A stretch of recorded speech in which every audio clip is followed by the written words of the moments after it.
O sea que no puedo hablar de vocación. Yo no tuve vocación de escritora, ni se me ocurre pensarlo, ¿no? Simplemente me gustaba escribir, era feliz escribiendo.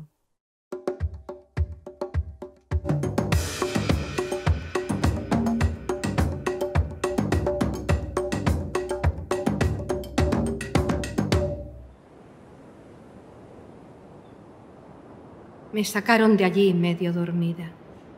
Creo recordar que la luna tenía un resplandor azul y el naranjo cubría la mitad de la ermita.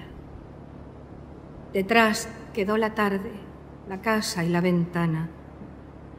Me sacaron la infancia para siempre del alma y no lloré casi nada. ¿Recuerdas en qué momento supiste que querías ser escritora? Es curioso eso, porque a veces lo pienso yo también, ¿no? Realmente no lo sé, no lo sé. Quizá fue de niña cuando leía tanto, o veía leer a mi madre. Entonces la veía tan interesada leyendo aquellos libros que llegaban a África, que entonces yo dije, pues esto debe ser algo importante, ¿no? Escribir para que mi madre lea. Entonces pensé, eso era de niña, yo hacía cosas, escribía cuentos, los iluminaba, hacía dibujos para los cuentos que escribía. Pero realmente mis orígenes está en una persona, en Carmen García del Diestro, que era mi maestra. Bueno, profesora de literatura, yo ya tenía 14 años. Y como era un desastre en todo, me suspendían en química, en matemáticas, en dibujo, no tenía ninguna capacidad para lo que llamamos, pues eso, los números, ¿no? La química se me daba fatal, ¿no? Era incapaz de hacer una raíz cuadrada, todo me suspendía. Hacía un esfuerzo y aprobaba, pero no había manera. Y un día, bueno, pues es una niña mediocre en ese sentido, no. Esta profesora dijo, he leído una redacción que me ha parecido preciosa, es de Elsa. Entonces me mandó poner de pie y que la leyera. Era un curso de... Yo tuve la suerte de entrar en Madrid en un centro de coeducación de chicos y chicas, ¿no? Entonces aquel día de repente sentí de nuevo la escritura me daba era un valor para mí, ¿no? Se me valoraba como persona. Y entonces ya aquello que yo hacía de niña, que eran cuentitos iluminando con dibujos, bueno, pues seguí con ilusión escribiendo, ¿no? En literatura siempre sobresalía. Y mi destino era hacer literatura. Entonces, en la universidad, yo me negué a hacer lo que mis padres querían, que era farmacia, porque me sentía incapaz. Y dije, no, yo quiero hacer literatura.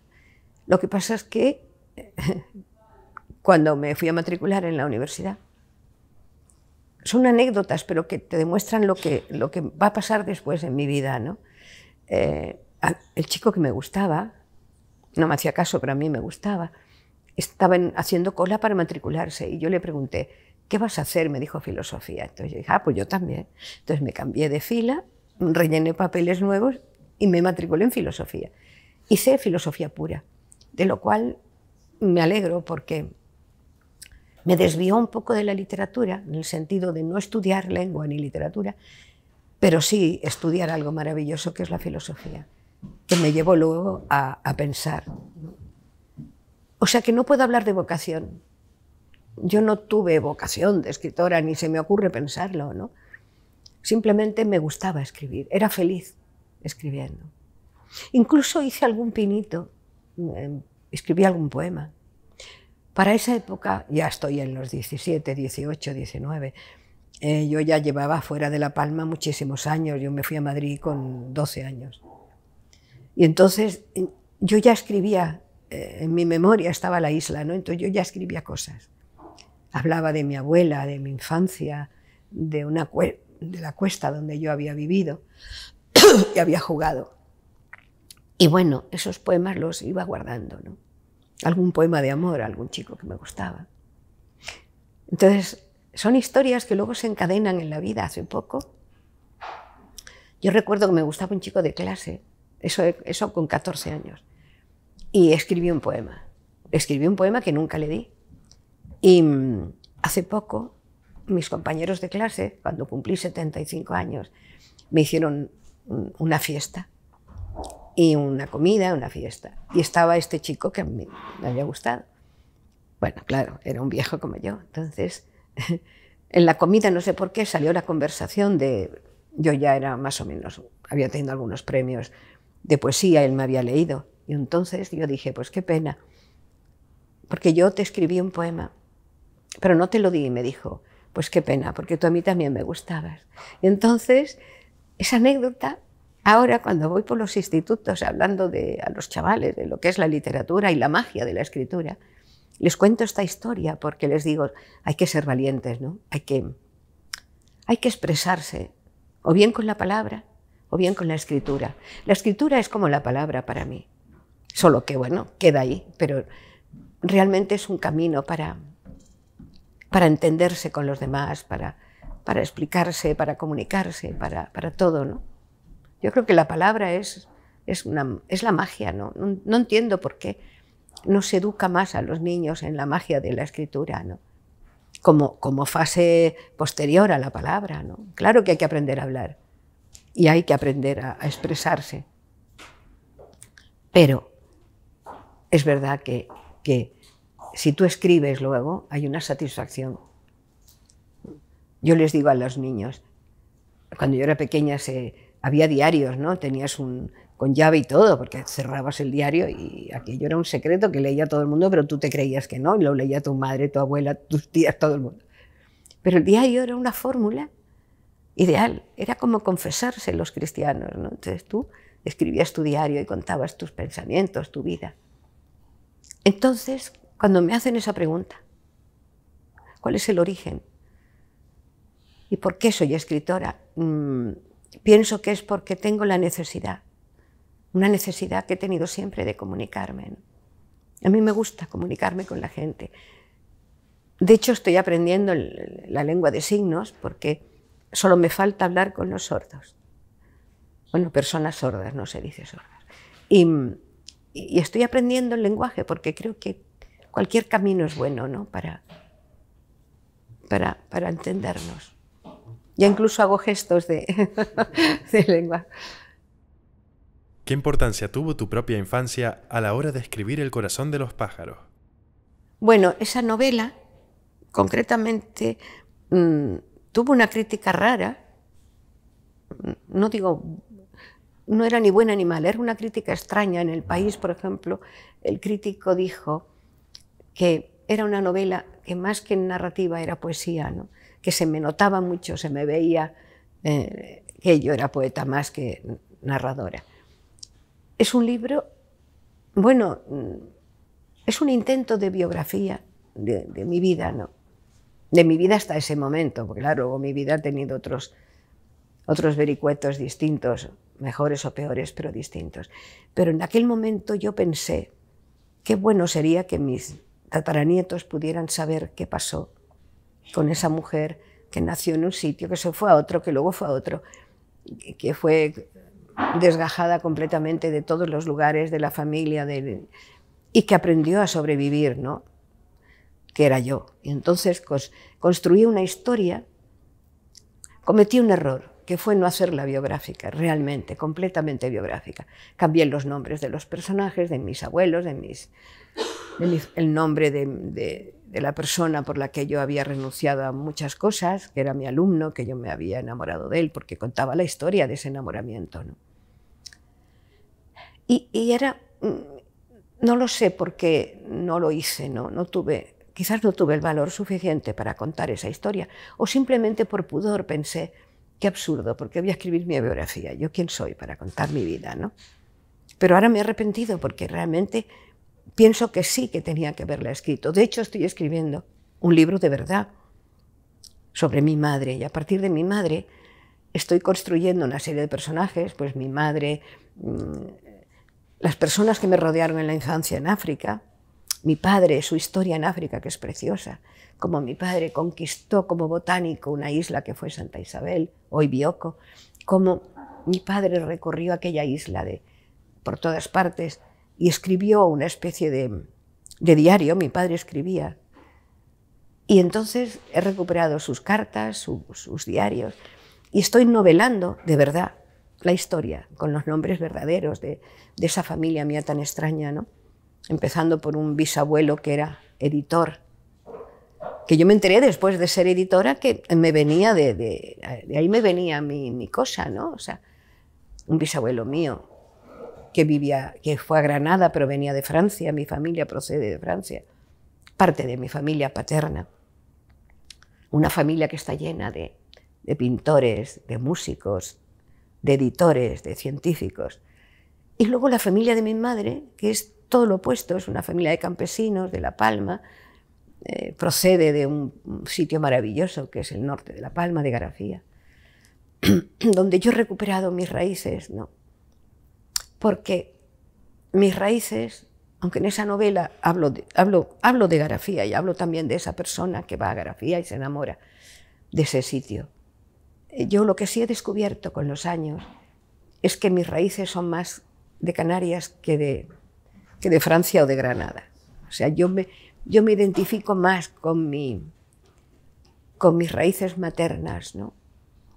Con un abuelo extraño que se va a Cuba, joven, muy joven, que conquista Cuba en el sentido económico, que vuelve con oro, que se compra una finca, un abuelo, iba a decir bruto, no bruto, una persona absolutamente reacia a muchas cosas, ¿no? Mi abuela, mi madre lo trataba de usted, sus hijos lo trataban de usted, y aquel hombre fue capaz de dar estudios a sus hijas. Eso me parece increíble, ¿no? Aquel hombre, salido de Garafía, de una tierra y hecho a sí mismo, luchando por conseguir el futuro, que se casa y encierra a su mujer en el campo y le pone un traje negro de lunares, y de repente le da a sus hijas estudios, y estudios nada de cualquier cosa. Una es maestra, la otra fue química, mi madre estudió semítica, es una cosa muy rara, estudió semítica, y además en Granada, se fue a estudiar a Granada. Entonces, yo admiro a ese hombre, ¿no? Que por una parte me parece tremendo lo que hizo con su mujer y con sus hijas, porque las tenía como pues el típico patriarca dominante, ¿no? Cerrado, pero luego por otra parte tan increíblemente generoso y progresista en ese aspecto de dar a sus hijas estudios, ¿no? Y liberarlas, como si en el inconsciente quisiera hacer de ellas mujeres del futuro, ¿no? Y de ahí mi madre, es decir, mi abuela como modelo de cariño y de amor, que fue la que me dio amor toda la vida. Yo tuve amor por mi abuela, solo por mi abuela, pero luego tuve educación por mi madre. Yo soy una mezcla de amor y de cultura, de amor heredado por parte de mi abuela, que fue la que me dio el cariño, y mi madre, que fue la que me dio el criterio, la educación, las ganas de luchar, la fortaleza. No porque me la enseñara, sino porque yo la veía a ella y la imité. Quise ser como ella, ¿no? Entonces, en esa novela, en El corazón de los pájaros, ahí hablo de ella, hablo de unas tías, hablo de mi infancia en África. Lo mejor de ese libro, porque ahí hay dos libros, hay dos novelas. Una es la historia de Valeria y el muchacho joven del que se enamora, y luego está la otra historia de esa niña, esos capítulos para mí que son fundamentales, que es cómo abre cada capítulo de esa novela, que realmente es un soliloquio de una niña que recuerda su infancia, tanto en África como en La Palma. Y esa es otra novela, ¿no? Ahí me equivoqué, tenía que haber escrito dos novelas distintas, o ninguna, pero bueno. Pero bueno, yo quiero ese libro mucho, ¿eh? En Inevitable Océano hablas de pérdidas, de ausencias. Cada libro en mi vida es biografía, es decir, todos mis libros es una secuencia. Tú coges mis libros, los pones todos seguidos y te vas dando cuenta que dónde he estado, por dónde he viajado, a quienes he amado, a quienes he odiado, a quienes he perdido, a quienes he recuperado. Vas viendo todo, todo, todo. Es curioso, hay Amar Abierto es un libro que cuenta un poco, es decir, reúne varios libros hasta el año 73. Y el que hace el prólogo, un chico muy joven, Paul M. Viejo, en el prólogo explica que mi bibliografía es una biografía realmente. O sea, tú puedes saber de mi vida si me vas leyendo en los libros. Entonces, Inhabitable Océano, que es del año 82, es un libro que ahora se ha vuelto a reeditar. Yo quiero mucho ese libro, que significó un momento en mi vida muy doloroso y yo de alguna manera vomité todo aquello fuera, ¿no? Es un libro donde aparece el desamor, se ve cómo hablo de amor y cómo pierdo el amor, o creo que lo he perdido y luego lo recupero, cómo ese amor me lleva a esperar un hijo deseado, cómo pierdo ese hijo, cómo ese hijo desaparece, ¿no? Hablo de la muerte del hijo, pero realmente ya había habido otra pérdida más. Esa es una niña, ¿no? Fue una niña que desapareció en un hospital en Madrid. Desapareció como tantos niños en ese hospital. Y bueno, es una historia terrible de muchas madres que fuimos asistidas en el parto por el médico que ha muerto hace unos meses, el doctor Eduardo Vela. Y bueno, pues de alguna manera ese hombre creía, dentro de su criterio moral, que había niños que no debían quedarse con sus madres, y entonces pues los entregaba a otras familias. Iba a decir los vendía, pero todavía no está demostrado que los vendiera o no, pero realmente había transacciones económicas. Y bueno, lo importante no es eso, sino que esa niña, bueno, me la arrebatan. Y yo me doy cuenta, es que la muerte es muy parecida. Entonces, en ese libro yo hablo de la muerte, ¿no? De esa niña fría, de esa cuna que yo regreso a la casa y está vacía. Pero para mí es lo mismo que una muerte, porque realmente nunca la he recuperado.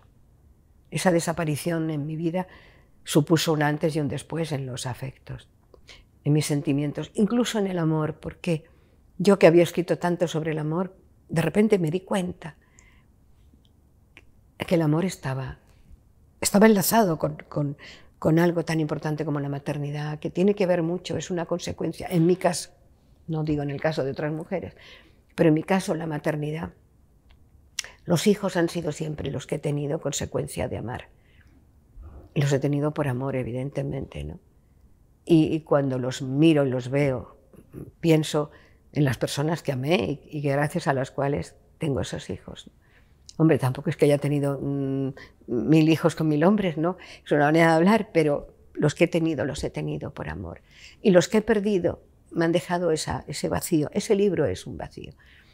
Pero ese libro, el título incluso es Inhabitable Océano, es decir, yo no puedo evitar, como siempre, recordar el océano, recordar La Palma. Es decir, mis focos principales son, si yo fuera crítica y hablara de mí, yo diría que mis focos principales son el amor, es cierto, y la pérdida. Y en la pérdida está la pérdida de la isla, la pérdida de la infancia, la pérdida de los seres que he amado. Me da igual la clase de amor que haya tenido, puede ser el amor de un hombre, el amor de una madre, el amor de lo que sea. No, para mí el amor es una palabra infinita, ¿no? Que tiene muchísimos caminos para abrirse. ¿Cómo conviven tus distintas facetas profesionales en tu libro Las brujas de la Isla del Viento? Es que ese libro tiene que ver con mi profesión. Exacto. Entramos ya en el terreno de mi profesión. Yo hice filosofía, pero realmente me interesaba la antropología más que otra cosa. No había antropología en España en esa época, no existía la carrera de antropología. Había sociología, pero a mí no me interesaba nada la sociología ni la política. Me interesaba la política, pero como persona activa que lucha políticamente, pero no para teorizar. Y entonces yo me pongo a estudiar por mi cuenta, voy al Museo de Antropología de Madrid, pertenezco a un grupo de gente que está trabajando allí, me pongo en contacto con el Consejo de Investigación Científica, que hay un palmero, José Pérez Vidal, un señor maravilloso, un ilustre investigador, un etnógrafo muy, muy importante para Canarias y para España. Y allí me pongo en contacto con él me pone en contacto con Caro Baroja y con Lisón Tolosana. Y entonces ellos están estudiando la brujería en el País Vasco, en Galicia. Y cuando se enteran de que a mí me interesa el tema y yo estoy investigando en Canarias, formamos un pequeño equipo, ¿no? Donde nos intercambiamos todas las opiniones sobre brujas, etc.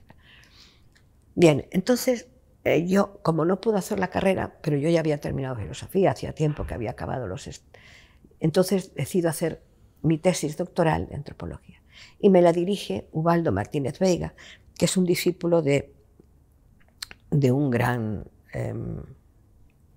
antropólogo cultural.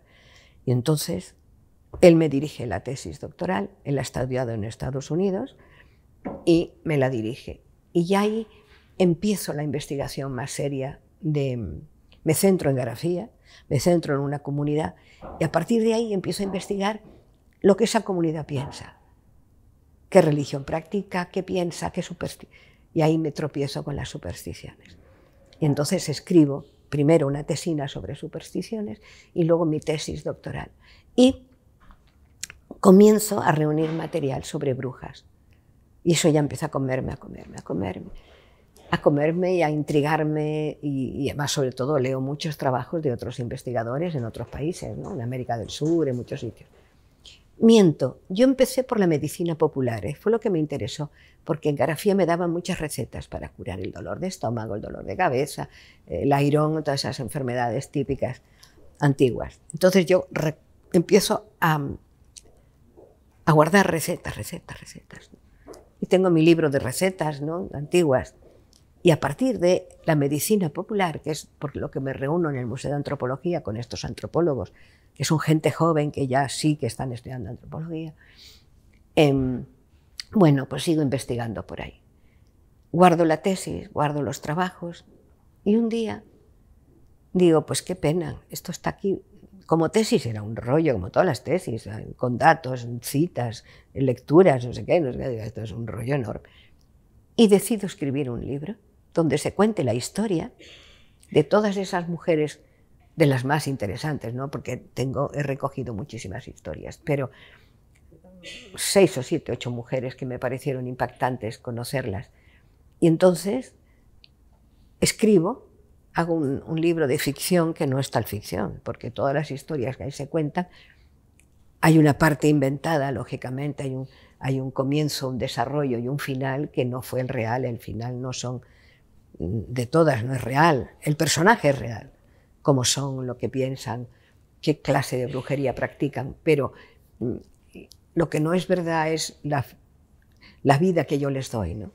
Entonces, toda esa vida transcurre en un hospital y hago un juego, y es que yo me convierto en el médico, yo creo un personaje que soy yo, que dice como yo, que piensa como yo y que da explicación a todos esos fenómenos que transcurren en el hospital. Esa es la novela, sencillamente. Me divertí mucho escribiéndola, todavía me divierte porque la han puesto para trabajo en algunos clubs de lecturas, lo llevan, ¿no? Entonces me llaman, yo voy al club de lectura, les cuento las historias de todas estas brujas.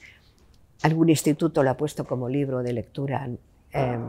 Y bueno, me ha dado muchas satisfacciones como libro y sobre todo me divirtió escribirlo y me divierte todavía creer en ello, ¿no? Porque son historias que yo me las creo. Yo creo en todo eso. Creo en muchas cosas de ese tipo, ¿no? Populares. He convivido con gente tan maravillosa, con yerbateras, curanderas.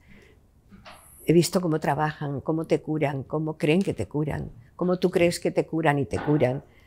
Me he sometido a curaciones que me daría risa pensar ahora lo que he hecho. Pero me he sometido a lo que ellas me decían que hacían. Y bueno, yo sé que no lo debo decir, que no es políticamente correcto, pero existen. A verlas, haylas. Y las hay buenas, y las hay malas. Y las he visto hacer mal de ojo, y las he visto curarlo. He sido testigo. ¿Por qué? ¿Es verdad? ¿Es mentira? No me importa. No me importa. Es verdad, porque yo lo he visto. Y es mentira porque eso es imposible. Yo sé que no vuelan, pero cuando ellas me contaban, una de ellas me contaba cómo volaba y qué hacía para volar. Me pidió un secreto, yo lo guardé hasta que murió. Era una viejecita maravillosa. Y cómo me contaba cómo tenía la escoba detrás de la puerta, y yo vi la escoba, y ella tan convencida. tan convencida. Yo me quedé una noche a dormir en una casa de 2 viejitas, eran 2 hermanas, eran curanderas, bueno, eran hierbateras fundamentalmente, porque ellos distinguen hierbateras, curanderas y brujas, ¿no? Y mi hija mayor era muy pequeñita, me quedé a dormir porque se hizo de noche y no quería yo conducir de noche. Y entonces me quedé a dormir y me dijeron, mire, si oye ruido por la noche no se asuste. Es que a veces vienen, ¿no? Vienen a la casa y nos asustan, tiran las cosas al suelo, hacen ruido y tal. Bueno, yo pasé una noche, lo oía todo. Los cacharros en la cocina, cómo se cambiaban de sitio, y en el techo oía las pisadas, cómo iban y venían. Claro, mi parte racional al día siguiente, ¿oyó usted algo anoche? Sí, sí, claro, yo con aquel tazón de leche y gofio, yo con ellas, digo, sí, yo oí todo. Ay, ve usted, ve usted. Entonces, no podía con la curiosidad y subí, tenían una azotea, no era de tejas, sino que era una azotea plana, una casita terrera con azotea. Subí a la azotea y me di cuenta, en la azotea había un montón de millo puesto a secar. Entonces, probablemente había viento por la noche y movía aquello. Esa fue la parte racional, pero lo de la cocina es verdad que se caían los cacharros, lo juro. Lo juro. Y además, confieso que me gusta creerlo porque les cogí tanto cariño a las que conocí. Me parecieron tan generosas porque querían curarte, ayudarte. Me aconsejaron cosas, ¿no? Me dijeron, una de ellas me dijo un día, usted, bueno, me dijo una cosa que luego pasó, ¿no? Entonces, bueno, pues ¿por qué no vamos a creerlo si hay otras cosas que suceden, ¿no? Hay fuerzas mentales poderosísimas que abren puertas y te hacen volar, porque te hacen volar. Y hay drogas que vuelas, verdaderamente vuelas. Sí, esa es la verdad de esa novela. Esa novela es una novela que podía ser histórica, algún día. Histórica en el sentido que recoge un material que es fundamental, ¿no? Y cuenta cosas que han sucedido aquí en Canarias, ¿no? Unas brujas de Las Palmas maravillosas, ¿no? Las brujas de Fuerteventura, pobrecitas. Eran buenas, las brujas de Fuerteventura eran... Eso me contaban las de La Palma, que eran buenas, buena gente. Hacían el bien, ayudaban a parir a las parturientas, iban de casa en casa por la noche protegiendo a las mujeres. Pero se fueron de Fuerteventura. Eso me lo dijo un señor viejecito en Fuerteventura, cuando pusieron los cables de la luz. Ya no podían volar. Porque en La Palma tienen... la estructura geográfica de La Palma es maravillosa porque pueden volar y deslizarse por Fuencaliente abajo, por Garafía, por los montes, por los pinos, por la lava. Pero es que Fuerteventura es muy plana y entonces ellas se deslizaban en este sentido. Entonces, claro, no me digan que no es maravilloso y poético. Cómo la luz acabó con ellas, ¿no? La luz eléctrica, no la luz, los cables. Entonces yo veía a esas brujas trabándose en los cables. La historia de Canarias debería hacerse una historia. Yo escribí una vez 13 guiones, se llamaba Canarias Mágica, para la televisión. Nunca se rodaron, me imagino que eran muy caros los programas, no se rodaron. Son 13 guiones para 13 historias mágicas, ¿no? Y es una pena porque ahí está Canarias, ¿no? La parte mágica de Canarias, San Borondón,